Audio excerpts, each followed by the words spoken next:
ำว่าบุญญาภิสังขารการสร้างสมบุญการสร้างสมคุณงามความดีเป็นเครื่องตกแต่งให้เป็นไปตามที่ตั้งใจสู่ความมุ่งมั่นปรารถนาบุญญาภิสังขารประกอบกันกับว่าอธิษฐานบารมีคือความตั้งใจว่าก็ยังพระพุทธเจ้าสร้างบำเพ็ญบุญบารมีบอกว่าที่บารมี10นั่นแหละเป็นบุญญาภิสังขารประดับตกแต่งเพื่อให้เกิดความสำเร็จในพระโพธิญาณเลิศบุญญาภิสังขารมันเป็นเครื่องตกแต่งให้มันได้สมปรารถนาได้จริงแต่ว่าพวกเข้านั้นบุญญาภิสังขารพวกเข้านั้นมันจะแกลกเอาเดียวนี้ศาสตร์นี้เหมือนบ่คือเข้าให้ใส่ซองมา10 บาท20 บาท100หรือเท่าไรก็แล้วแต่แล้วเข้าสิอธิษฐานขอนั่นขอนี่คือจากใดเดี๋ยวนี้เขาได้อันพวกเข้าเนี่ยไม่ได้เข้าใจว่ามันจะค่อยๆเป็นเครื่องปรุงแต่งประกอบกันถ้ามันพร้อมที่สิเป็นที่สิได้มันก็ได้เด้แต่ว่ามันบ่แม่นเดี๋ยวนี้เข้าใจว่าล่ะ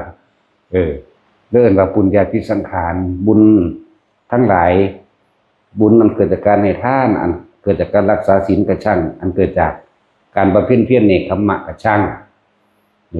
อย่างเช่นท่านเพื่อให้เกิดความร่ำรวย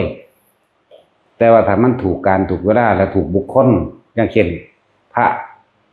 ปัจเจกพุทธเจ้าออกจากนิโรธสมาบัติก็ได้มื้อนั้นอยู่แต่มันถูกบุคคลพร้อมแต่บ่ล่ะเรื่องว่าบุญญาภิสังขารบุญประดับตกแต่งมันเป็นไปตามที่อธิษฐานแปลว่าตั้งใจมุ่งมั่นสู่จุดหมายคือว่าอยากได้หยังอยากเป็นหยังบัดนี้พวกเฮามันกิเลสหลายโพดเนาะมันเลยเอาอยู่ว่าสั่นบัตรทานอีหยังเข้าหม่องใดเข้าคำว่าบุญนี่ก็หมายความว่าตั้งทานพร้อมเด้อตั้งใจเจตนาในการรักษาศีลพร้อมเด้อว่าบุญญาภิสังขารอย่างเช่นภูริทัตนาคใหญ่พระภูริทัตนี่เกิดเป็นพญานาคมาบำเพ็ญเนกขมะบารมีศีลบารมีเห็นบ่ศีลบารมีเนกขมะบารมีมาบำเพ็ญอยู่ทั้งโลกมนุษย์นี่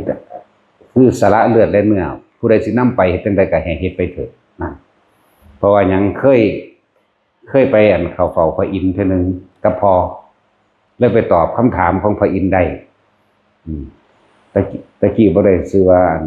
ภูริทัตดอกชื่อว่าทัศนะทัศนะกับสุทัศนะมาคบอ้ายกันลูกพญานาคนะมันไปเห็นสมบัติของพระอินทร์เลยอยากเป็นพระอินทร์เข้าใจบ่นี่เลยตั้งใจว่าท่านเลือดและเนื้อกระดูกและเอ็นผู้ใดสิเอานำไปใช้ทั้งใดก็ให้เลยนี่เป็นท่านร่างกายแล้วเข้าใจบ่นี่ต่อมาก็ศีลบารมีเรียกว่ารักษาศีลอยู่ในหันพร้อมเนกขมะก็อยู่ในหันพร้อมเพราะว่าต้องการอยากได้สมบัติพระอินทร์อยากเป็นพระอินทร์เลยสร้างสมบุญตัวนี้เป็นเครื่องประดับตกแต่งไปเพิ่นก็ทำได้ดังที่ตัวเองตั้งสัจจะเอาไว้เห็นบ่มันบ่แม่นเด่นอยู่ตัวเดียวได้คำว่าคืออย่างภูริทัตนาคใหญ่ผู้ยิ่งด้วยศีลและบารมีมันบ่ได้แม่นแต่แค่นั้นเด้เขาเจ้าสรุปพอให้เฮาเข้าใจอยู่ซื่อเด้ท่านศีลเนกขมะปัญญาวิริยะขันติสัจจะอธิษฐานเมตตาจนถึงอุเบกขามันครบพร้อมในตัวเดียวกันเด้เข้าใจบ่ล่ะบัดเรื่องว่าบุญญาภิสังขารบุญนี่เป็นเครื่องประดับตกแต่งให้เป็นไปตามที่ปรารถนาในสิ่งที่หวังหรือชาตินั้นเพิ่นหวังหยังอยากได้สมบัติพระอินทร์หรืออยากเป็นพระอินทร์ก็ได้เป็นพระอินทร์นั่นจังซั่นแล้วสำหรับคน รวยบัดนี้บางชาติเพิ่นก็เกิดเป็นคนทุกข์คนยากเป็นชาวไร่ชาวนาธรรมดานี่แหละได้ใส่บาตรพระปัจเจกนี่บางชาติอยู่กับเมียน่ะมื้อนึงอยู่กับเมียคือทุกข์คือยากแท้แนวนี้ก็ว่าไปก็เลยส่วนอาหารแต่ละมื้อที่นำไปก็เพียงแค่ว่าเพียงพอแต่คน2คนในผัวกับเมียเพิ่นนั่นแหละพระปัจเจกออกจากนิโรธสมาบัติมาก็เพิ่นก็จงใจที่สิอนุเคราะห์นำเด้เข้าใจว่าล่ะทุกอย่างมันต้องมีมูลพร้อมเหตุมีเหตุพร้อมมูลเข้าใจว่านี่ เพิ่นก็ฮู้ว่าอ๋อสองผัวเมียนี่คือครูบารมีกันสร้างโพธิญาณรวมกันเพิ่นก็ตั้งใจเขาทุกข์เขายากแต่ว่าก็เพราะว่าความดีที่เขาบ่เคยถิ่มเพราะว่ามันมีเรื่องเครื่องทดสอบทดลองเขาเจ้ามาบ่แล้วมีเศรษฐีหลายคนมาขอเมียจากผู้นี้เรียกว่าจากผู้ผัวนี่ว่าเขาสิให้เจ้าสมบัติสำนั้นสนี้แล้วก็บ่ยอมเมียก็บ่ยอมแม้นสิตายก็บ่ยอมเข้าใจบ่นี่นั่นแหละเบิ่งเขาเจ้าตั้งมั่นร่วมกันนั่นแหละเอาอาหารไปพระประเจกก็ระลึกเบิ่งแล้วรู้มาเลยสมควรเฮาที่สงเคราะห์อนุเคราะห์กับสองผัวเมียนี้นี่เพิ่นก็เหาะลอยลงมาพอดีพวกนี้ก็ผู้ผัวก็ไถนาอยู่ผู้เมียก็เอาเข้ามาจากบ้านมาส่งกันเดี๋ยวเห็นพระประเจกอยู่ไกลๆน้ำกันเข้าใจบ่นี่ก็เลยตกลงกันที่เฮาเป็นคนทุกข์คนยากอยู่สองคนนี้สงสัยว่าในอดีตชาติเฮาบ่เคยสร้างฐานสร้างทานสิ่งเหล่านี้ไว้เนาะอาหารของเฮามีประมาณเพียงเท่าใดผู้ผัวเลยว่าของเจ้าก็จงไว้เถอะเหลือไว้ให้เจ้ากินซะขอเจ้าของข่อยท่านให้พระประเจกผู้เมียก็ว่าบัดบ่ได้ของเจ้าเอาไว้เจ้ากินซะเจ้าเป็นคนใส่แรงงานมันเมื่อยขอเจ้าของเจ้าท่านดอกส่วนบุญเฮาก็โมทนานํกันเอาไปเอามาเลยตกลงพร้อมกันทั้งสองผัวเมียเมื่อพระประเจกมาถึงแล้วก็นิมนต์เพิ่นถวายอาหารที่เท่าแต่ของมีเลยเอิ้นว่าท่านตัดชีวิตก็ว่าได้เพราะว่าอาหารมันเพียงพอแต่แค่สองคนท่านอาหารและน้ำยังเสร็จเรียบร้อยแล้วเขาเจ้าสินึกในใจของเขาเจ้านั่นแหละบัดนี้พระประเจกก็ให้พรเอวังโหตุเท่านั้นนึงเด้เพิ่นบ่ได้ว่าหลายเด้แล้วก็เหาะขึ้นไปหนีต่อหน้าต่อตาสองผัวเมียเดี๋ยวบ่มีเรื่องกินแต่ว่าก็เกิดอาการปิติขนลุกสู้ชั้นเลยพากันไปนั่งอยู่เซ้าห่มเมียก็นั่งผัวก็นอนตักก้อนขี้ไถที่ไถหน้าไว้ไถไว้เท่าไรก็ช่างในก้อนขี้ไถไว้ใน2-3ไหหน้านั่นนะสองผัวก็นอนหลับไปน้ำกันที่ว่าโดยความปลื้มปิติก็แม่นโดยความหิววันแรงก็แม่นพอตาสองผัวเมียนี่ตื่นขึ้นมาแล้วเลี้ยวเบิ่งทีหน้าของเจ้าของเองนี่ตั้งแต่ท่องคำแต่ว่าทีหน้านั้นบ่แม่นทีหน้าเจ้าของเด้หน้าเศร้าหน้าเศรษฐีเข้าใจว่าล่ะบ่แม่นหน้าเจ้าของเขาเป็นคนทุกข์เป็นหน้าเศร้าเป็นหน้าเศรษฐีเมื่อเกิดมากแบบผู้เมียนั่นลืมตาขึ้นมาเบิ่งก่อนจะปลุกผัวเจ้าลุกขึ้นมาเบิ่งอันนี้บ่แม่นข่อยฝันบ่หรือแนวใดมาเบิ่งแล้วก็ว่าเป็นทองคำอีหลีปลุกผัวก็ไปจับเบิ่งผู้เมียก็จับเบิ่งนั่นแหละก็แล่นเข้าไปบอกเศรษฐีเด้ว่าหน้า3-4ให้ทงหน้านี่3-4ให้หน้านี่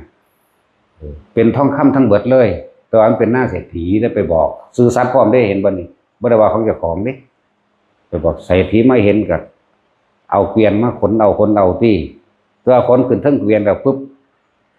ก็กลายเป็นดินคือเก่าจากนั้นล่ะกลายเป็นดินเฮ็ดจังได๋มันจังสิแม่นก็เลยถามว่าสมบัตินี่เป็นของไผแต่ว่าเป็นของเศรษฐีมันก็กลายเป็นดินถ้าว่าเป็นของสองผัวเมียนี่มันก็เป็นทองคือเก่านั่นแหละยังบอกว่าสมบัตินี่เป็นของทั้งสองผัวเมียนี่จังขนไปได้เด้นี่ต่อมาเศรษฐีก็เลยแบ่งให้ครึ่งนึงสมบัติเจ้าของครึ่งนึงสมบัตินี่ก็ครึ่งนึงก็เลยก็ตั้งเป็นเศรษฐีเสมอกันนั่นเองนั่นแหละจึงเรียกว่าปุญญาภิสังขารทุกอย่างมันต้องมีเหตุมีมูลพร้อมทรัพย์กันจึงสิเป็นไปได้แต่ว่ามันเป็นเพราะว่าปุญญาภิสังขารนี่แหละพวกเฮามันจะบ่พ้นออกจากวัฏสงสารอันนี้เห็นบ่ล่ะมันเลยอยากร่ำอยากรวยวัฏทานยังเข้าบ่ทานก็ขอเดี๋ยวนี้เนาะเห็นพระซื่อๆก็ไปขอน้ำพระพุทธรูปนั่นแหละเบิ่งตาเพิ่นแหน่เฮ็ดตาลูบๆเฉยอยู่นี่ซะแล้วเบิ่งตาเพิ่นแหน่ยังว่าเด้อซั่นสิขอนั่นขอนี่ก็เลยนั่นแหละเพิ่นเลยเอิ้นปุญญาภิสังขารส่วนอปุญญาภิสังขาร พวกบ่มีบุญประดับตกแต่งให้เป็นไปที่ใจปรารถนาเฮ็ดแต่บาปก็บาปแต่ว่าอยากไปเป็นคนรวยอยากไปสวรรค์อยากเป็นนางฟ้าแม่นบ่ซั่นแล้วเอิ้นว่าอปุญสิ่งนี้บ่อาจสามารถประดับตกแต่งให้เป็นไปดังที่ใจตัวเองปรารถนามันก็เลยเฮ็ดให้เจ้าของลงสู่อบายภูมิมั่งหลายอย่างที่เป็นไปนั่นแหละแล้วเอิ้นอปุญญาภิสังขารบุคคลผู้ไม่มีบุญเป็นเครื่องประดับตกแต่งจึงตกไปในสู่ที่ต่ำมีอบายภูมิเรื่องอปุญญาภิสังขารตรงนี้เพราะความเข้าใจผิดคิดว่านั่นแหละเรื่องว่าในชาภิสังขารเพราะความเข้าใจผิดคิดว่าคิดว่าเหตุจังสี่แล้วจะได้ดีมีสุขหรือคิดว่าบาปบุญบ่มีดอกอยากเฮ็ดหยังเกิดมาซะเดียวอยากเฮ็ดหยังเฮ็ดแม่มโลดจังสี่เรื่องอปุญญาภิสังขารเพิ่นบ่พากันสั่งสมบุญนั้นสั่งสมบุญนี่คือบุญอันเกิดจากการให้ทานมั่งบุญอันเกิดจากการรักษาศีลมั่งบุญอันเกิดจากการโมทนาส่วนบุญผู้อื่นมั่งบุญเกิดจากการค้นคว้าทั้งบุญบอกบุญผู้อื่นมั่งบุญด้วยการให้ท่านเองมั่งเห็นบ่จังซี่เอิ้นว่าปุญญาภิสังขารพวกนี้อปุญญาภิสังขารกษัตริย์ทั้งหลายเกิดมาเพราะความไม่รู้นั่นเองเห็นบ่อวิชชาเป็นปัจจัยมาเกิดสังขารสังขารเป็นปัจจัยมาเกิดวิญญาณรับรู้ความรู้สึกวิญญาณเป็นปัจจัยมาเกิดนามรูปนามอย่างล่ะเวทนาสัญญาสังขารวิญญาณเอื่นว่านาม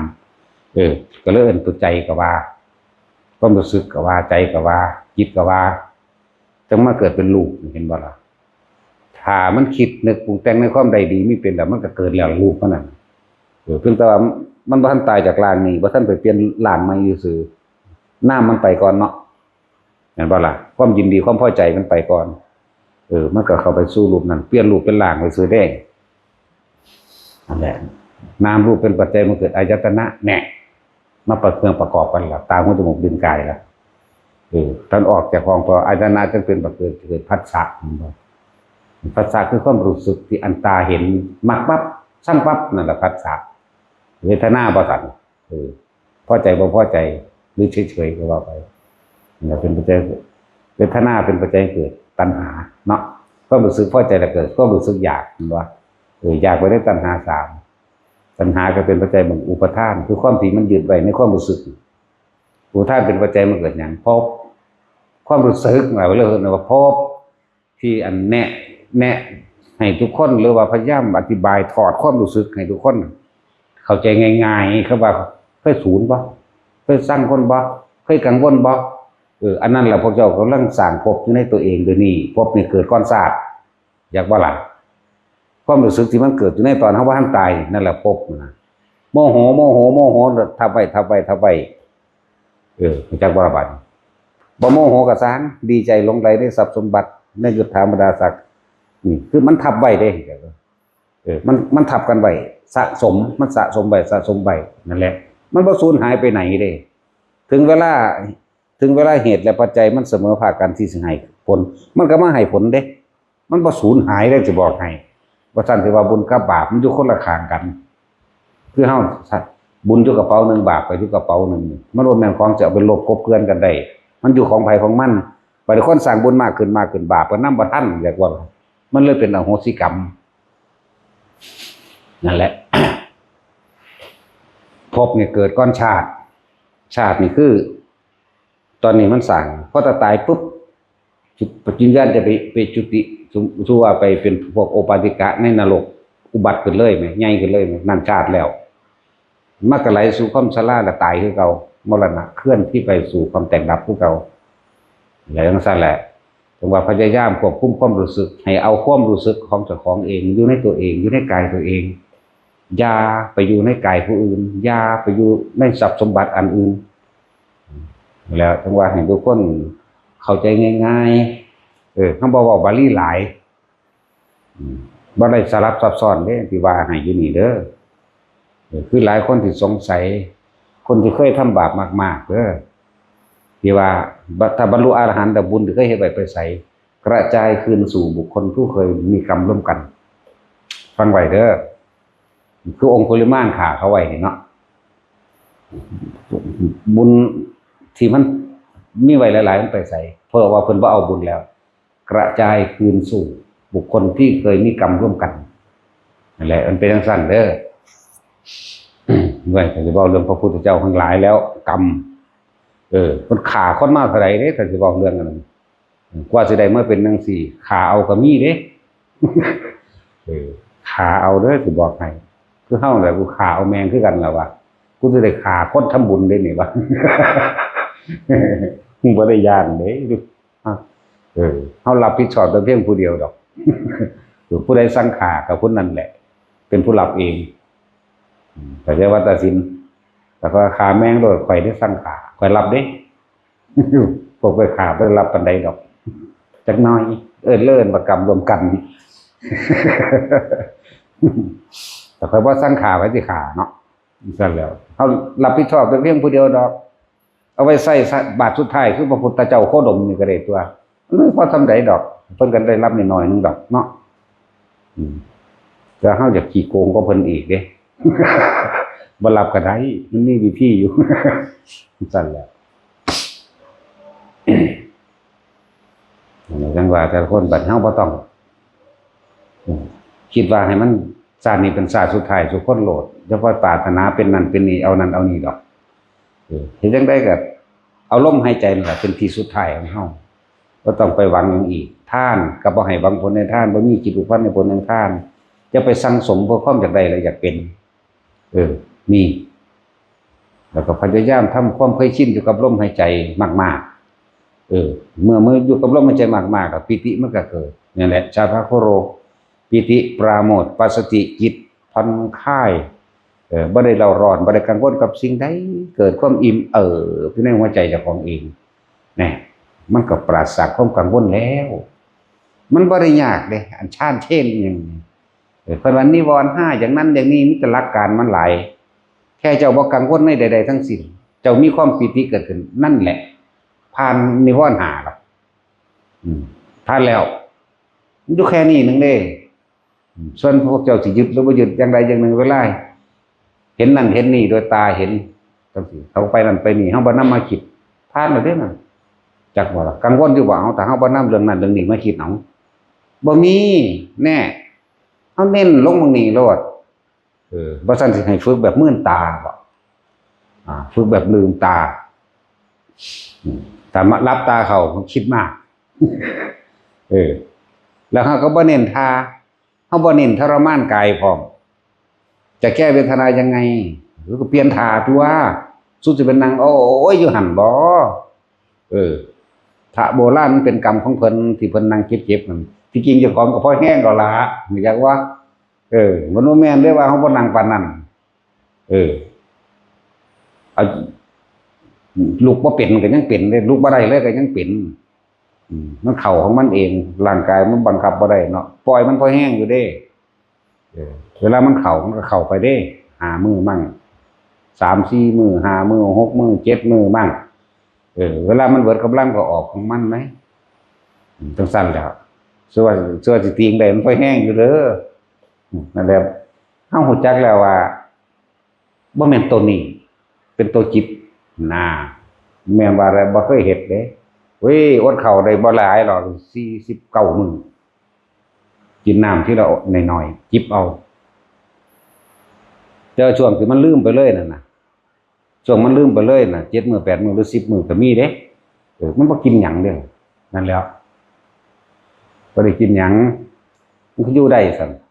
เลยเอามาร่วมกันแล้วว่าได้49มื้อนึงดอกบ่หลายก็บ่จ้อยเด้ล่ะก็ว่าสิเหลือแต่โครงกระดูกบ่แม่นเด้ล่ะก็ธรรมดาอยู่มันก็มีปีติของมันแหมเอาปีติได้เป็นอาหารของมัน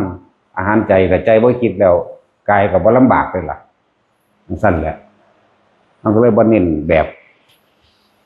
พวกหลักการหลายๆมันบ่ค่อยฝึกอีหยังได้ดอกนะ1,000,000%นี่แล้วพอเว้าดูๆนี่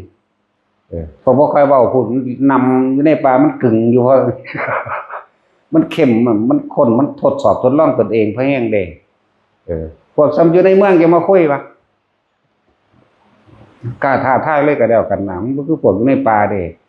อยู่ในป่ามันย่านมันบ่มีผู้ใดสิอาศัยเด้โอ้ยเอิ้นหาไผก็บ่มามันก็อาศัยลมหายใจเจ้าของตัวมันก็เข้าของมันเองดอก เข้าเองออกเองมันจังทางแล้วแหมมันก็จังสั่นแหละคือเจ้าทรมานอยู่ในป่าในเขานั่นน่ะบ่แม่นเฮาบ่เคยเป็นมันสิเว้าได้บ่มันบ่ได้หลายคือเพิ่นดอก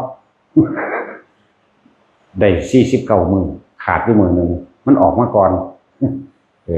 ทั้งสั่นตัวอดเข้าก็บ่ได้หลายดอกก็ได้ซ้ำนั้นแหละนอกนั้นก็7มื้อ8มื้อ10กว่ามื้อบ่แม่นกินข้าวเด้กินใบไม้อยู่กินใบไม้กินใบหยังก็สร้างแมงดอกแต่มันหิวว่าเราสวบเบิด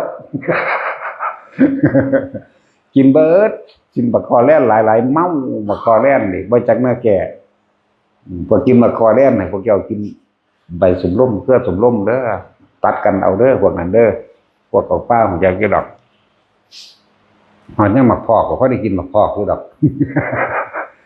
เก็บไปน้ำตัวมันแซ่บเพียงเดียวว่าทุกคนมันเวลามันหิวมาเนาะมันหอมมันได้กินเด้เดี๋ยวว่ามันติดแขวกากซากเลยจังแม่นอีหยังบานแขวบ่ได้ฟันบ่ได้แปรงฟันเป็น10 มื้อจังซั่นแหละผักตบมื้อนึงกินเบิดเด้บ่แม่นว่ากินเด้ตักน้ำมันก็บ่แม่นน้ำสาดแต่หาบางเทื่อมันไปได้น้ำในแอ่งในด่านน่ะน้ำในแอ่งน้ำด่านมันก็มีอยู่น้ำในด่านบางถ้ำมันก็มีน้ำเด้เป็นต๊อกล็อกแต่ได้ยินเสียงเล่นน้ำป้อมแปมอยู่มันมีเสียงแบบนี้เด้ยุคสกลแบบบ่ได้ไกลหรอกอยู่แต่ว่าอยู่ในเลิกๆเด้บ่ได้มาอยู่นำติดเฮือนคนเด้เสียงหมาเฮาบ่ได้ยินเด้เสียงหมาเฮาเสียงไก่ขันไก่บ้านบ่ยินมีแต่ไก่ป่าอันแล้วยินเสียงเรียนน้ำจ้ำอยู่แบบเด่นแต่เข้าไปตักเอาน้ำนั่นงูตัวสีเท่ามีงอนพร้อมงอนคืองอนนกตุงบ่ใหญ่ดอกทำขานี่แหละกระจอกทาเบิ่งให้มันเล่นแล้วจังไปเอามันแมงคือวันนี้จังเสร็จไปเอาแมงโดนแล้วมันหิวจังว่าล่ะเดี๋ยวนี้กูสิกินงูตัวนี้แล้วมันหิวเนี่ยทั้งสั้นแล้วเดี๋ยววันนี้กูสิกินมึงนี่ได้วะมันเลยยานล่ะได้ตอนนั้นก็คิดว่าให้เพิ่นเล่นแล้วมันเล่นแล้วคือมันหนีก็พยายามเอาหินขวางแป๊กไปอยู่นะก็ยังเอาหัวอันนั้นนี่คือไก่เล่นเฮ็ดเอาหัวเล่นน้ำโอ้ยังวันนี้อยู่ห่วยกูหิววันกูกินมึงเด้วะก็ไปล่ะก็เอาเยื่อมกันก็บ่เป็นหยังเลยล่ะมันคือเห็ดคือเฮาบ่มีความหมายนี่ล่ะแต่เฮาได้เห็นมันมีความหมายอยู่ว่าคืออาหารมึงสู่โคโรดกูจะกินมึงเสร็จแล้วมันเห็ดคือเฮาบ่มีความหมายหยังตัวยังสิงูหยังแล้วทำขานี่ล่ะสั่นแล้วแองบ่ใหญ่ได้ล่ะเป็นแองซ้ำมื้อนี้ล่ะก็ไปตักเอามันก็จุดหันเด้ล่ะก็เฮ็ดเล่นเสยอยู่ทุนนึงก็ตักเอาอยู่ซ้ำนี้แหละมันก็เล่นฟอมันคือกันคือยังบ่มีความหมายแหละแต่ทางนี้หิวบ่เดี๋ยวเบิ่งเป็นตาแซ่บมันเป็นตาแซ่บแต่ว่ามันก็คืองูสิงนี่นึงเนาะบ่เป็นตาย่านดอกเป็นคืองูสิงนี่สิงใหญ่แต่ว่ามีงอนคืองอนนกตุงบ่ได้คืองอนไก่เด้อคืองอนนกตุงสั่นล่ะแต่จังว่าเฮ็ดมาเบิดแล้วล่ะอิหยังก็เลยหาวิธีว่าแท้ที่จริงแล้วทุกสิ่งเกิดขึ้นจากจิตถ้าจะหยุดโดยวิธีรักษาที่สุดก็คือเฝ้าสังเกตจิตเจ้าของเองนะนึกว่าจะให้ผู้อื่นไปทรมานคือเจ้าของเฮ็ดมาบ่แห้งแล้วจิตในจิตโหลดจิตเห็นจิตโหลดโดยใส่วิธีลมหายใจนี่หรือจับจุดอุณหภูมินี่เห็นอยู่แค่นี้มันนั่งเห็นทั้งมันดอกบ่ต้องไปทรมานร่างกายบ่ต้องไปอดบ่ต้องไปหิวหยังกับไผดอกแต่เฮาสิเปรียบพอมีคติตัวอย่างเนยยะให้พอใหญ่สุดโทษนะเพิ่นสิไปอดไปหิวบ่ทันใดดอกบัดสิตายเพิ่นตายในลมหายใจคือบรรลุอรหันต์โลดเนาะจังซั่นแล้วเพิ่นก็อยู่ดีกินดีอย่างแซ่บตัวกษัตริย์นะจังซั่นแล้ว เลยมาเปรียบเทียบ ให้แต่ละคนเกิดแนวทางเกิดกำลังใจบ่ให้ท้อถอยบางคนเฮ็ดด้วยความอยากเดินจงกรมเข่งเอาเจ้าของเองก็บ่ได้ดอกท้อแท้ได้บัดนี้ก็ท้อแท้ตัวเจ้าไปตั้งความหวังเอาไว้แม้แต่ความสงบอยากสงบมันก็ว่าสงบอีหยังสิก็ฮอดอยากบรรลุเนาะมันทั้งเลยสงบไปผมตัวอยากบรรลุ จะเป็นอรหันต์พระสันติวาถามอรหันต์เป็นจังไดคือพากันอยากเป็นแท้เฮ็ดไปเลยเฮ็ดไปเรื่อยๆเห็นว่าอยู่บ่ต้องเป็นหยังดอกตอนนี้มันอยากซอกแซกเลยแนวเลยทางเลยแนวอื่นก็คืออยากตาทิพย์อยากหูทิพย์อยากแสดงฤทธิ์ได้อยากมีฤทธิ์มีเดชเห็นไหมมีเป็นหยังผู้เพิ่นมีเพิ่นก็ตายเบิดแล้วเด้อล่ะเนาะทั้งสั่นตัวถ้าโมคคัลลาฤทธิ์หลายกว่าหมู่ตัวตายแล้วแถมซ้ำถือเขาฆ่าแน่มันว่าสั่นนั่นแหละจังว่าบ่ต้องไปทะเยอทะยานใส่ตัวนั้นดอกสิได้หรือบ่ได้ก็สร้างของมันดอกเฮายังบ่ได้สะอ่อนเลยตะกี้เฮาก็เป็นแต่เฮาฝึกเด้บ่แม่นอยากซื่อมานั่งคิดเอาเด้คือว่านั่นมันเป็นตาน้อยมันเป็นเอาเองบ่รู้จักซ้ำเป็นตั้งแต่เป็นนอนเมฆอยู่อันซ่านน้ำหนองไผวัดน้ำมันใสๆตะกี้มันมีดอกบัวมันใสนอนเมฆเล่นแล้วมันเป็นคือผ้าลอยไปนี่หรอกอันซ่านน้ำมันลอยไปเอามาก็ค่อยเป็นประกายเพิ่นขึ้นด้วยบัดเป็นจังซั่นมันเป็นเอาเองนั่นบ่จักหยังดอกมันต้องเป็น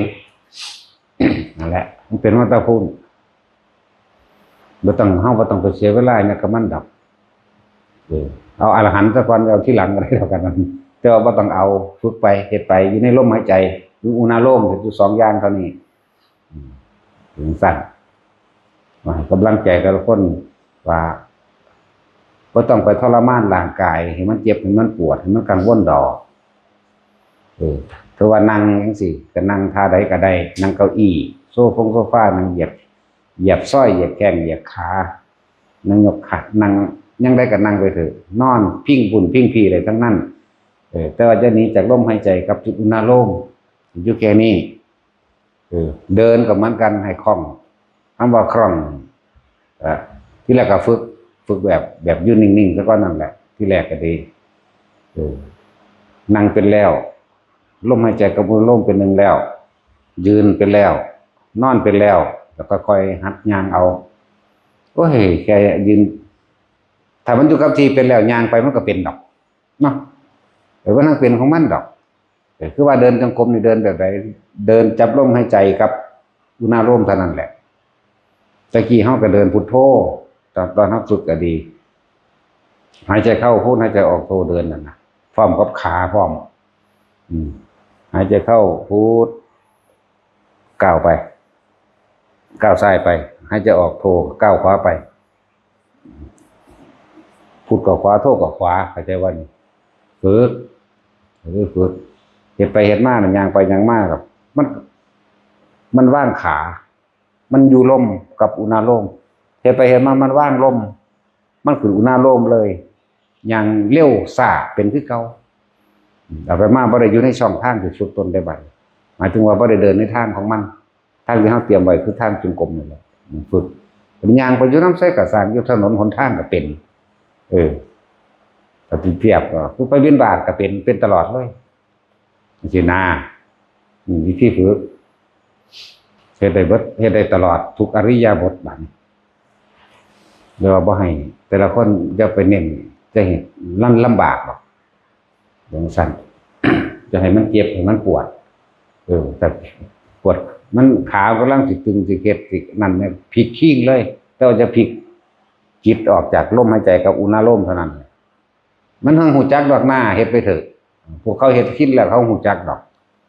พวกว่าท่านได้เป็นสิคิดเอาเนาะส่วนมากนะหลายอย่างอีกอย่างหนึ่งที่สำคัญคือว่า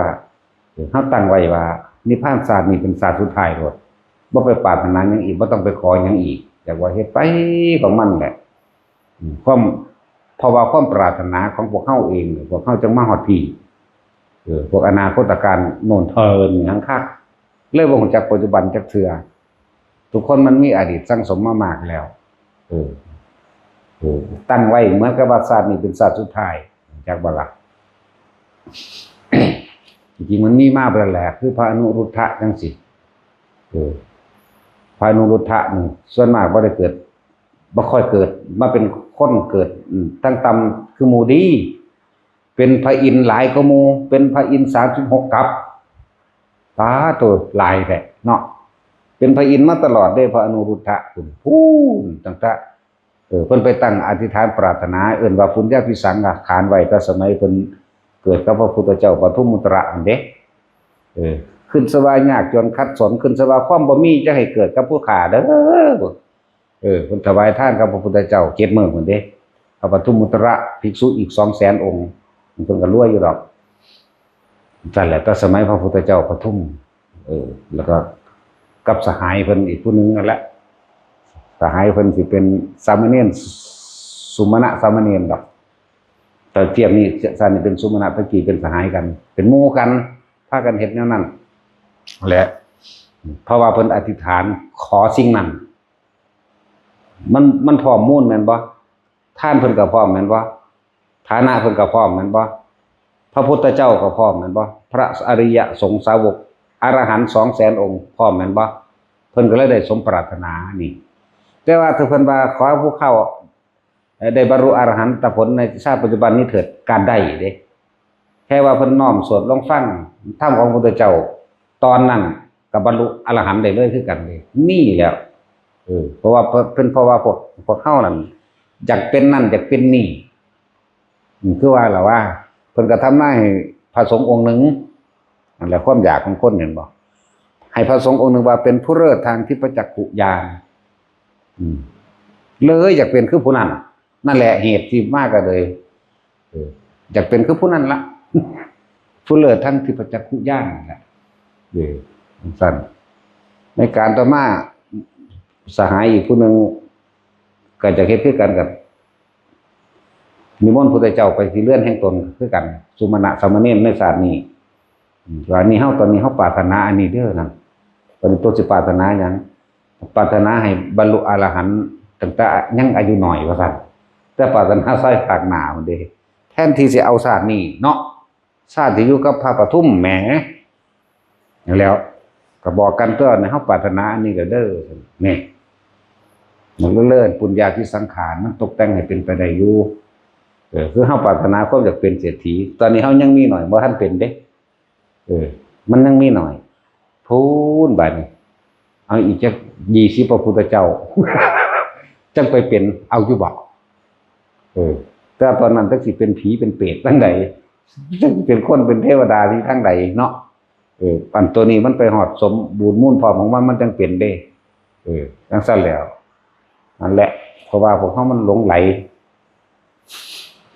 บัดเฮ็ดเป็นคือศาสตร์สุดท้ายแล้วเด้อมันจังถึงเร็วจังซั่นแหละพระอนุรุทธะนี่เกิดมาเลยเป็นพระอินทร์36กับก็ลงมาเป็นมนุษย์ชั่วขณะหนึ่งแล้วก็มาทำบุญด้วยความเคยชินที่เราเคยเป็นพระอินทร์เพิ่นก็ทำบุญแล้วเพิ่นก็ปรารถนาไปแบบเก่าอีกนำมาเรื่อยๆถ้าสรุปเรื่องแล้วนึงอสงไขยกับแสนกับเด้ที่เพิ่นเกิดมาจังมาเกิดเป็นพระอนุรุทธะหมู่ก็เป็นเทพเนี่ยหมู่เพิ่นก็เลย เทพเหมือนกันในสุมาณะนั่นแหละศาสตร์นี่ก็เลยมาเกิดเป็นลูกของพระมหานามะเนี่ยไปเวลาเพิ่นพากันไปเล่นแต่ที่เอิ้นเล่นหยังล่ะเล่นโยนหลุมกันเล่นโยนหลุมแพ้แล้วแพ้อีกก็เอาเดิมพันคือขนมจักว่าแพ้เขาตลอดก็ไปขอขนมแม่ตลอดแม่จนว่า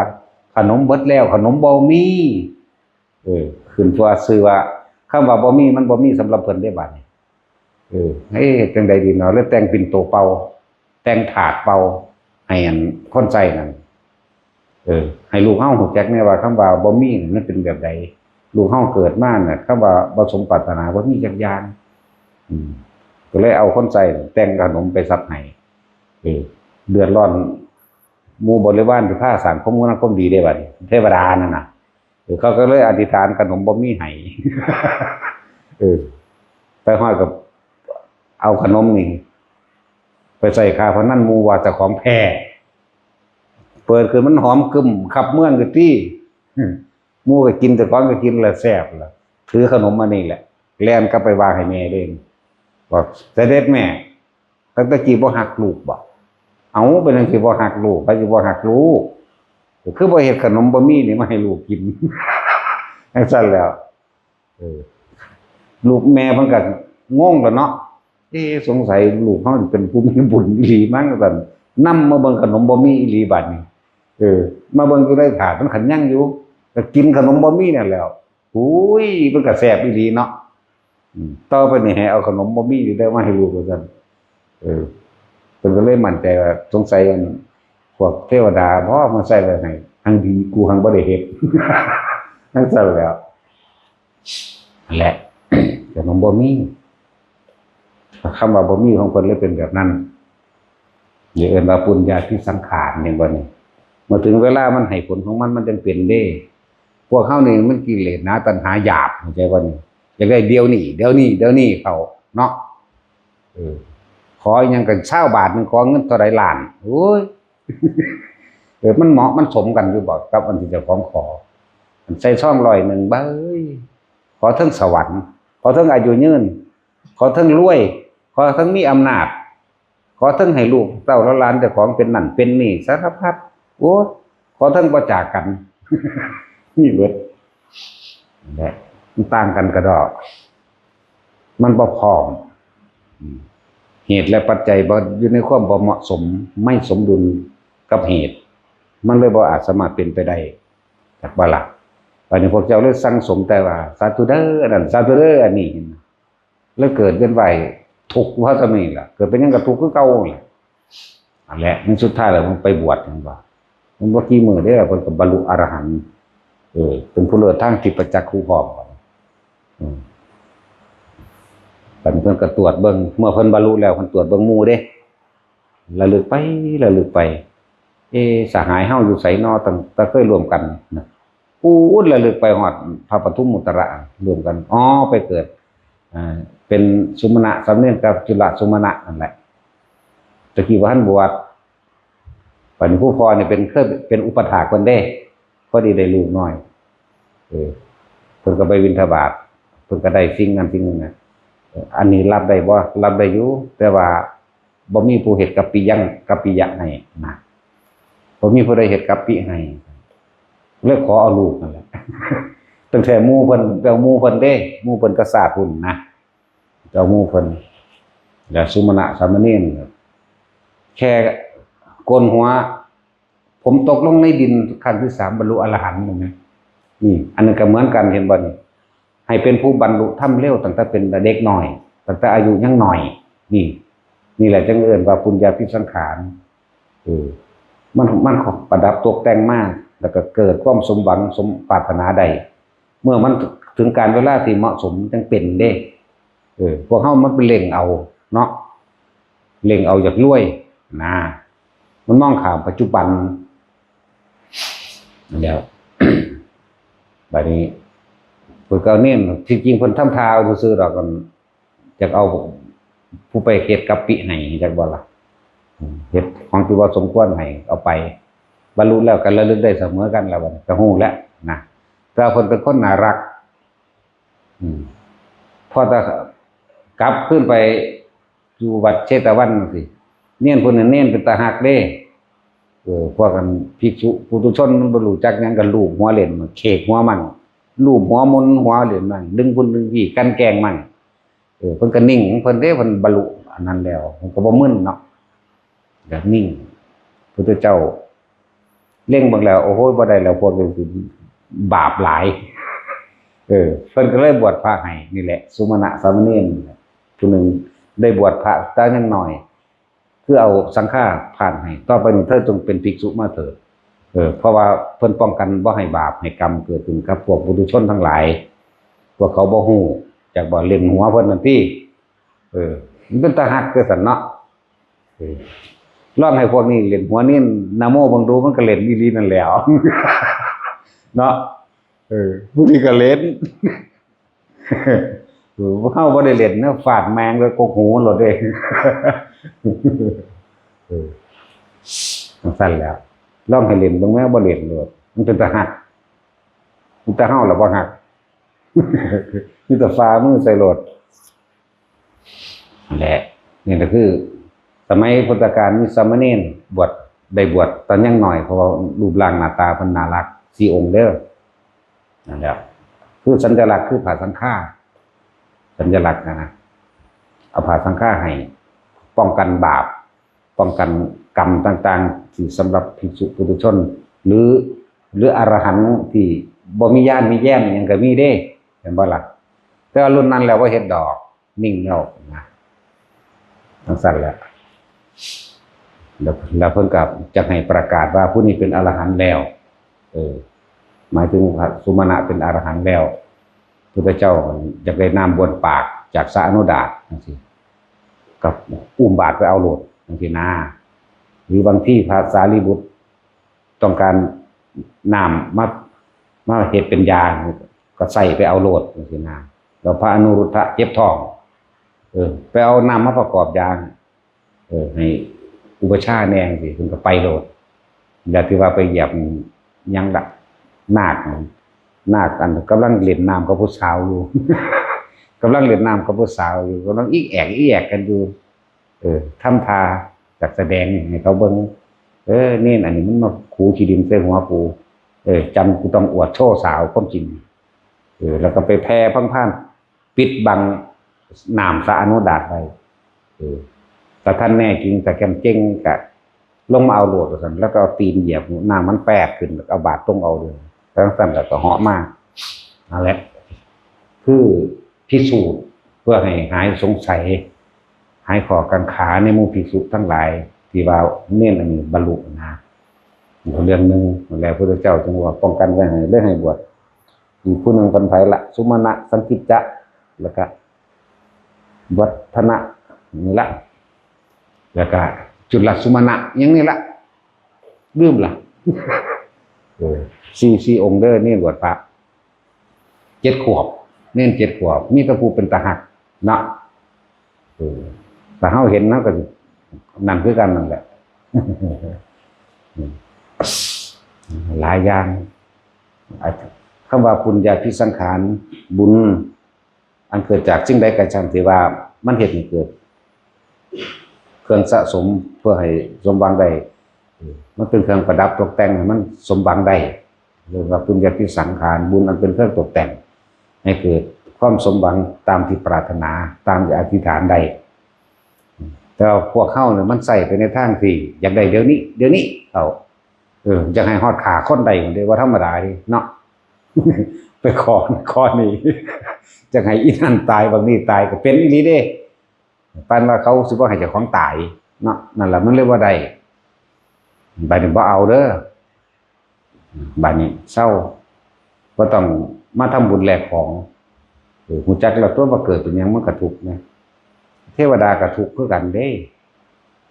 บ่แม่นว่าบ่ทุกข์เด้เทวดาก็สร้างไม่ยากได้นอกจากเสวยบุญนอกจากอนุโมทนาอนุโมทนาจังใดพวกเฮาที่ทำบัตรซุมื้อนี่บ่แม่นว่าบ่ได้เพิ่มพูนบุญหรือว่าสร้างสติปัญญาเด้เวลาคือว่าน่ะภพภูมิของเทวดาแต่ละสั้นหรือปัญญาเขาแต่ละอันบ่เสมอกันบางหมู่เรามักอเสวนาจักว่าล่ะนี่บางหมู่เราคันมักกรณีบางหมู่เรานี่แหละจังว่าให้พวกเฮาเฮ็ดเวียนกันเขาสิได้อาศัยพึ่งพาในการฟังเขาสิได้พอกพูนของเขาเทวดาบางพวกฟังแล้วโมทนาแล้วเลื่อนขึ้นเป็นสั้นเลื่อนขึ้นไปเลยก็มีบ่ลงมาเกิดเลยก็มีเด้อบ่แม่นว่าบ่มี แต่สัวคือในตำรานั่งเทพธิดาอันนั้นสถิตอยู่ในต้นกากระทิ่งเทพธิดานั้น ภิกษุองค์หนึ่งเพิ่นก็บวชแล้วเพิ่นก็พยายามเพิ่นท่องอันมหาสมัยสูตรเพิ่นท่องมหาสมัยสูตรเพิ่นท่องไปต้องไปพอจะจบปุ๊บเสียงสาธุขึ้นอยากบอกมันแว่วเข้ามาในหูเพิ่นนั่นแหละไผน้อนะไผน้อคือมาสาธุอยู่นี้ถึงพระเพิ่นก็อยู่ผู้เดียวเนาะคือเพิ่นสวดอันนี้ล่ะสวดมหาสมัยสูตรนะมันก็ได้ยินแต่เสียงก็ว่าพระคุณเจ้าที่สาธยายทำอันนี้ถูกต้องตามอักขระวัตถุอันทุกอย่างเลยผู้ข่าจึงขออนุโมทนาสาธุกับพระคุณเจ้านี่ก็เลยว่าปรากฏกายให้อาตมาเห็นได้บ่โอ้บ่ได้ดอกพระคุณเจ้าเอาแต่นิ้วมือ ก็เลยยกนิ้วมือขึ้นซื่อๆวันนี้นิ้วมันก็เกิดแสงสว่างเด้แสงสว่างเต็มห้องนั่นแหละ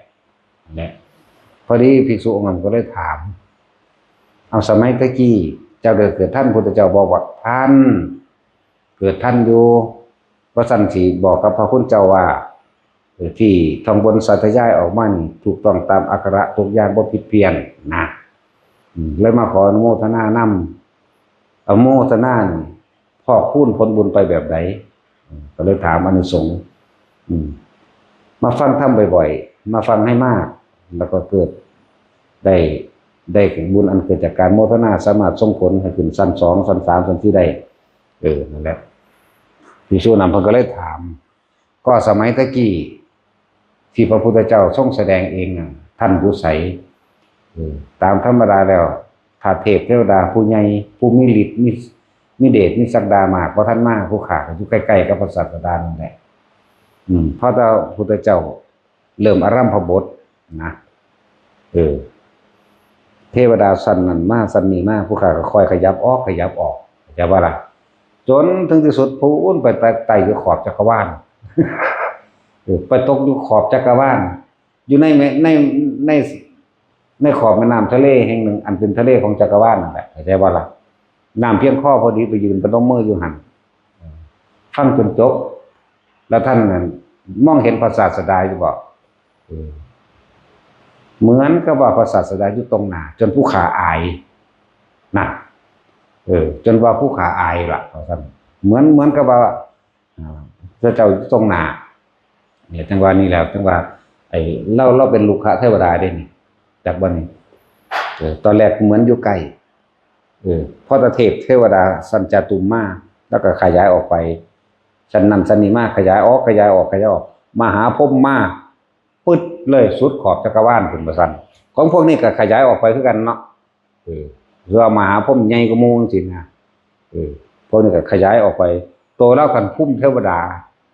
ลูกขะเทวดาเลยอยู่พุ่นน่ะลูกขะเทวดาเป็นพุ่มเทวดาอยู่ใต้ยุคต้นกากระทิ่งนะใช้หลักแบบนี้เว้าเสร็จเรียบร้อยแล้วก็ว่าสมัยนั้นเจ้าบรรลุธรรมหยังพวกอื่นๆคือบรรลุตามอาตมาฟังมาแล้วคือว่าบรรลุอรหันต์เท่านั้นอนาคาเท่านั้นโสดาสกิทาคานั้นเท่านั้นแล้วกันนั่งเทพธิดาเนี่ยท่านบรรลุหยังก็อยากอายบ่บรรลุหยังแต่ว่าได้พอกพูนได้ความปลื้มได้ความปิติยังทรงให้มีอายุยืนมากถึงพระพุทธเจ้านี่แหละอย่าว่าล่ะตามธรรมดาเขาจะบ่เปิดเผยได้ว่าเขาจะบรรลุหยังขนาดเทวดาก็บ่เปิดเผยได้ว่าบรรลุหยังกันว่าบ่แม่นว่าพวกเฮามาอ้างกันว่าบรรลุนั่นบรรลุนี่เด้ นั่นแหละแต่ก็รู้อยู่ดอกแต่เพิ่นบ่ได้บอกว่าเพิ่นบรรลุเมื่อฟังพระคุณเจ้าสาธยายจบสิ้นแล้วผู้ค้านี่บ่มีศาสตร์ที่7ก็แล้วกันเลยว่าจังซี่ก็แสดงว่าเป็นโสดาเนาะหรือเป็นโซดาบรรลุโสดาบันบ่มีภพที่8เพิ่นว่าจากชาตินี้ไปแล้วบ่มีศาสตร์ที่7นั่นแสดงว่าเกิดอีกจัก6ชาติจังซั่นแหละนั่นแล้วเนี่ยจังว่าทุกคำที่เฮาสวดแต่ละอันแต่ละอย่างมีความหมายเด้อมีความหมายแล้วก็มีบุญอยู่หลายๆแบบเทวดาบางพวกเขาจะมามงคลละสูตรเด้อาเสวนาจะพาลานังนั่นแหละพวกนี้มาหลายเด้บทอาเสวนาก็มาหลายอยู่ แต่ละสั้นนะแต่ว่าบทที่มามากก็คือบทธรรมจักรงามากแล้วเขาเจ้าต่อของเขาเจ้าขึ้นเป็นสั้นเป็นหยังเฮาคือให้เวียนเพื่อสงเคราะห์ญาติของพวกเฮาเองกับแมนคนที่บ่เคยเกิดเป็นญาติกันบ่มีแต่ว่าของเขามีทุนของเขาหมายถึงทุนของเขาก็มีอยู่แต่ว่ามันบ่พอแล้วมาขอเฮาทีละ10ทีละ10ทีละ10ทีละ10เขาบอกขอคือมาฟังมาพอกพูนบุญกุศลของเขาเองบางพวกก็บ่ได้เกิดเลยไปขึ้นข้างบนดักขึ้นข้างบนไปเลยทั้งนั้นแหละหลายๆคนถามว่าเป็นเทวดาแล้วขึ้นสูงไปเลยจนนิพพานได้บ่ได้มีแต่ว่ามันหน่อยเพราะเขาต้องเอาใจใส่พอได้ขึ้นเป็นเทวดาแล้วส่วนมากมันจะเปิดมันจะเพลินมันมีความสนุกสนานอยู่ในหันลองรำทำเพลงเสพกามกันมีความสนุกสนานหิวก็แค่นึกกล้วยตัวนั้นหายไปคืออิ่มอยากว่าล่ะทั้งสั้นแหละหิวกันนึกอยากกินกล้วยเด้มันก็อิ่มกดกะสิ่งที่ตัวเองเฮ็ดไว้ท่านไว้แล้วบ่สูญหายไปไสเด้บ่หายไปไหน แต่ว่ามันมีน้อยนั่นแหละแต่ว่าเทวดาที่เกิดจากผู้ที่เข้าถึงพระรัตนตรัยนี่ผู้เคยเข้าถึงพระรัตนตรัยเรียกว่ามันมีน้อยพวกเทวดาที่เป็นมิจฉาทิฏฐิมีเยอะเทวดาพาลมีบ่มีเทวดากันแกล้งมีบ่มีอย่างนั้นแหละที่ว่ากันแกล้งมนุษย์ก็สร้างบัณฑิตเทวดาที่เกิดขึ้นด้วยอำนาจของพระรัตนตรัยหรือทำบุญในเขตของพุทธศาสนาเนี่ยมันหน่อยมันบ่เอามันหน่อยเด้ประเทศไทยเดี๋ยวนี้ก็ว่าพุทธศาสนานี่มันสิมีพอแสนคนบ่เดี๋ยวนี้กล้าเว้าปานนั้นเด้บ่มีพอแสนเด้เอาทั้งคนทั้งพระบวกใส่กันนี่นะบ่ได้มีปานนั้นเด้มันมีแต่ซื่อมันซื่อคือพวกบวชเขามานี่บางพวกก็ยังถือผีถือหนักอยู่มันว่าล่ะบางพวกก็ยังถือดูดงดูเรืองนั่นนี่อยู่เด้บ่ได้ถือธรรมเด้ทั้งแต่เอาความจริงล้วนๆใส่เลยจังซี่นะบางพวกยังไปถือเลิกดวงดาววันเดือนปีเกิดยังไปขอร้องอ่อนวอนหรือบวงสรวงเด้นั่นแล้วซั่นแล้วบ่มีเด้เฮานั่นมันหน่อยแล้วพวกเลยเทียบว่าพวกเทวดาส่วนมากที่เพิ่นเทียบว่าส่วนมากเบิดอายุแล้วลงนรกมากกว่านั่นแหละเพิ่นเทียบโดยส่วนกว้างที่จะไปเกิดขยับขึ้นข้างบนเลยบ่มีบ่มีถึงว่าทุกคนที่สวดได้กับปากของปากขึ้นใจนะเฮาสามารถบรรลุโดยตนเองข้างบนก็ได้บรรลุข้างบนก็ได้หรือกำลังบ่พออาจจะมีภิกษุผู้ทรงฤทธิ์ขึ้นไปแสดงธรรมก็ได้บางที่ก็ลงมาฟังในโลกมนุษย์ก็ได้จักว่าล่ะโดยส่วนมากเขาจะมารอบดึกเพราะมันเหม็นคน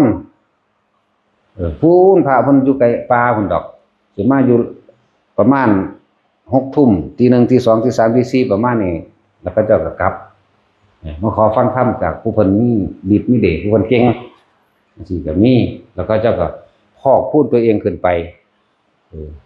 เลื่อนขั้นจังซี่นะแต่ตัวเองต้องมีทุนเด้สิบ่มีทุนเป็นไปบ่ได้อย่างน้อยๆบ่บรรลุหยังก็ซั่นฟังดีๆคือเปรียบเทียบพระสุปาทิฏฐเทพบุตรบั้นต้นชีวิตเป็นขี้ลักขี้ขโมยเป็นโจรเป็นปล้นเนาะบัดนี้เฒ่าแล้วไปปล้นเขาบ่ได้บ่มีแห่งปล้นเลยเข้าวัดใน3 ปีสุดท้ายตายแต่ว่าโดยนึกถึงศีลนึกถึงอันบทสวดมนต์ที่เจ้าของเคยไปทำวัดสมัยพระพุทธเจ้ากัสสปะได้นี่อันสุปาทิเทพบุตรบัดนี้มันสิเหลืออายุว่าอีก7 มื้อมนุษย์นี่อีกจักหน่อยไปสิจุติแล้วนี่พอดีพระพุทธเจ้าแสดงธรรมโปรดพุทธมารดาอยู่สวรรค์กันดาวดึงส์นั่นก็เลยเข้าไปฟังธรรมพระพุทธเจ้าเลยบรรลุโสดาบันแหมเลยต่ออายุได้อีกแหมทั้งสั้นแล้วบ่ลงเลยโอ้ยเฮ็ดเวรเฮ็ดกรรมมาหลายๆเอาเปรียบไปน้อยว่าอยู่ซั่นสั้นแหละเปรียบเทียบจริงๆอยากด่าอยู่ล่ะอันบ่ด่าเขาเป็นละ เขาเป็นอริยะแล้วหรือว่าดา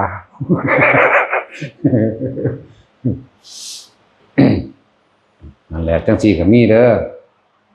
ที่เฮามาสวดอุณหิตวิชัยกันนั่นอธิอุณหิตสวิชโยธโมโลเกอนุตตโรสัพพะสัตตตถาจะตังตวังกันนะติเทวเตปริวัติราชเป็นเดมรุสิปะเกเวเกมเกวิเชปุเตนี่นั่นแหละที่เฮามาสวดกันว่าเป็นคาถาต่ออายุมันบ่แม่นคาถาต่ออายุบุญคือบุญทั้งหลายอันเกิดจากทานมั่งศีลมั่งเป็นสัจธรรมอันยิ่งใหญ่ให้พวกเธอทั้งหลายจงใคร่ครวญถึงหน้าตามความเป็นจริงเถิดเราพิจารณาตามคำสอนพระเจ้าแล้วเราบรรลุโสดาบัน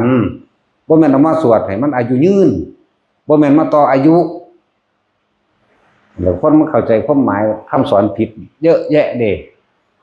คือการว่าสวดโพชฌงค์เพื่อรักษาโลกบ่ได้สวดให้ปฏิบัติตามโพชฌังโฆสติสังฆาโตธัมมังวิจโยวิปิปัสสิโพชฌังคาสตังคะเรนี่มันบ่แม่นสวดรักษาให้ปฏิบัติตามทำอันใดพวกเธอจงทำมาวิยะนี่เลือกเป็นทำอันเหมาะสมกับจริตนิสัยแห่งตนเป็นผู้มีสติระลึกรู้อยู่นี่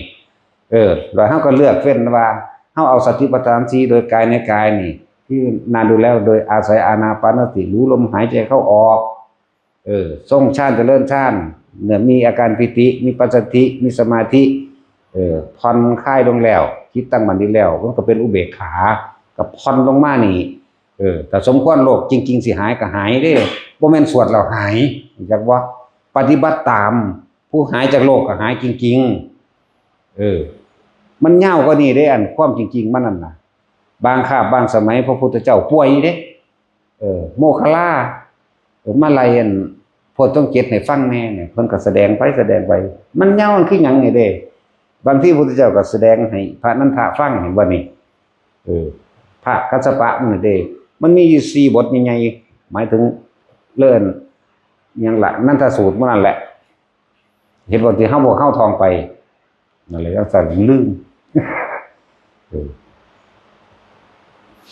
บ่แม่นว่าสวดแต่มันกันเด้บ่แปลว่าจังซั่นแต่ว่ามันเป็นบทพระสูตรที่เฮาควรกระทำตามคือสูตรอาหารนี่แหมสูตรตำบักหุ่งทองจำได้อยู่เนาะแต่ว่าเจ้าของบ่เอาบักหุ่งมาตำจักเทื่อมันสิได้ผลได้รสชาติบ่แม่นบ่ซั่นมีแต่เว้ากันบ่แม่นแบบนั้นทุกอย่างทุกคำสอนล้วนแล้วแต่เกิดขึ้นจากการกระทำเด้บ่แม่นสวดแล้วขังบ่แม่นสวดแล้วได้ผลฟังดีๆเด้อบ่แม่นสวดแล้วได้ผลเด้คือจังเฮาสวดนะมัตถุพุทธนังนะมัตถุโพธิญาณนะโมวิมุตตนังนะโมวิมุตตนังที่เฮาสวดเนี่ยหมายถึงว่าจิตใจของเฮาทำความเคารพนอบน้อมพระพุทธเจ้าเด้จิตมันร่วมเป็นหนึ่งจักบ่มันเป็นฌานฌานตัวนี้มันก็เลยเกิดอาการปิติตัวนี้แล้วมาปกป้องคุ้มครองเจ้าของเองด้วยตนเองด้วยสติของตนเองบ่แม่นนึกไปโดยคิดว่าตั้งมั่นเด้มั่วไปเลยแต่บ่แม่นแบบนั้นนะมัตถุพุทธานังนี่ขอความเคารพนอบน้อมของข้าพเจ้าจงถึงแด่พระผู้มีพระภาคเจ้าพระองค์นะโมตุโพธิญาณนะโมวิมุตตังนะโมวิมุตติญาณนี่จิตมันตั้งมั่นมันเกิดเป็นฌานเลยเป็นสติกำกับจิตมันเลยรักษาตัวเองด้วยกำลังแห่งฌานกำลังแห่งสมาบัติเข้าใจว่าล่ะ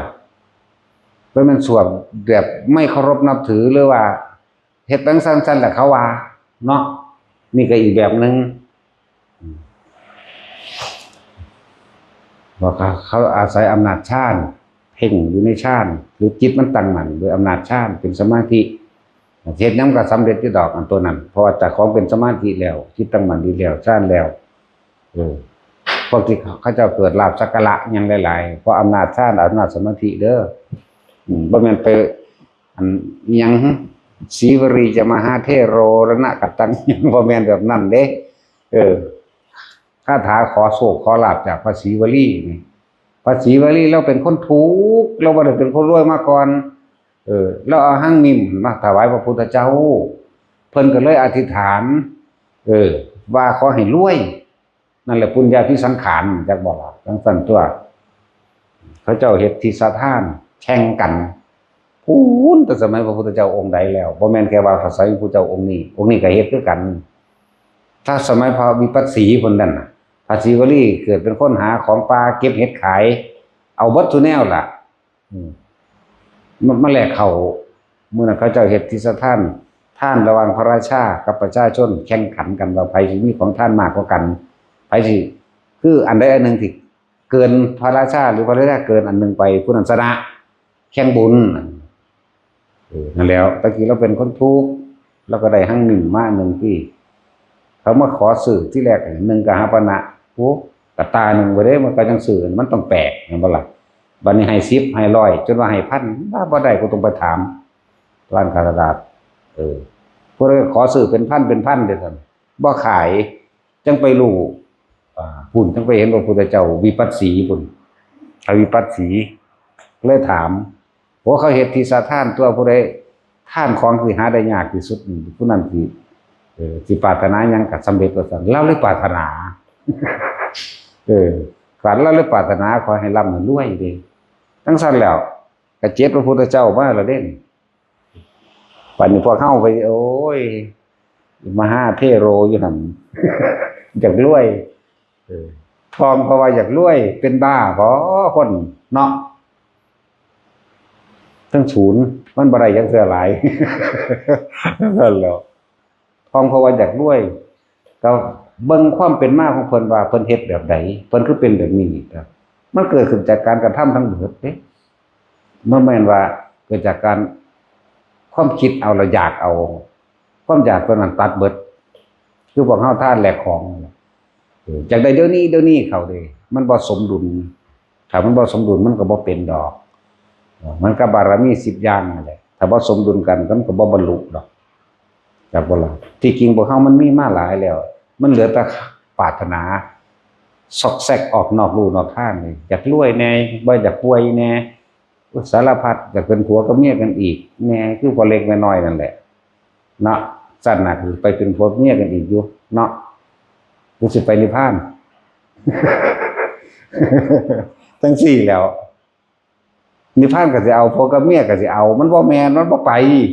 เด้อมันมาทางต่ำก่อนจากว่านี้มันบ่แม่นจูงแขนกันเข้านิพพานแล้วไปอยู่ในวิมานของตนขึ้นไปนอนกอดกันอยู่ทั้งคนคือดีนะเฮาบ่แม่นแบบนั้นเด้อมันต้องถิ่มทุกอย่างเด้เฒ่าเฮาไปอยู่วิมานหลังวัดใหญ่นะเฮาเฮ็ดหลายบ่แม่นแบบนั้นนั่นแหละคำว่าปุญญาภิสังขารมันเป็นจังซี่บัดนี้ให้พวกเฮาวางสังขารวางความคิดเด้อทำทานหยังก็สร้างก็ต้องไปคิดนึกเก็บความอยากได้ดีนี่เป็นหยังถึงเองว่าจะไปทำบุญแลกของและว่างออกแล้วตัวที่เน้นที่สุดก็คือลมหายใจนี่อานาปานสตินี่หรือการทรงฌานเจริญฌานนี่แหละตัวนี้เขาเน้นแล้วก็เฮ็ดทำให้บ่อยครั้งมากเขาเคยคิดของมันเอง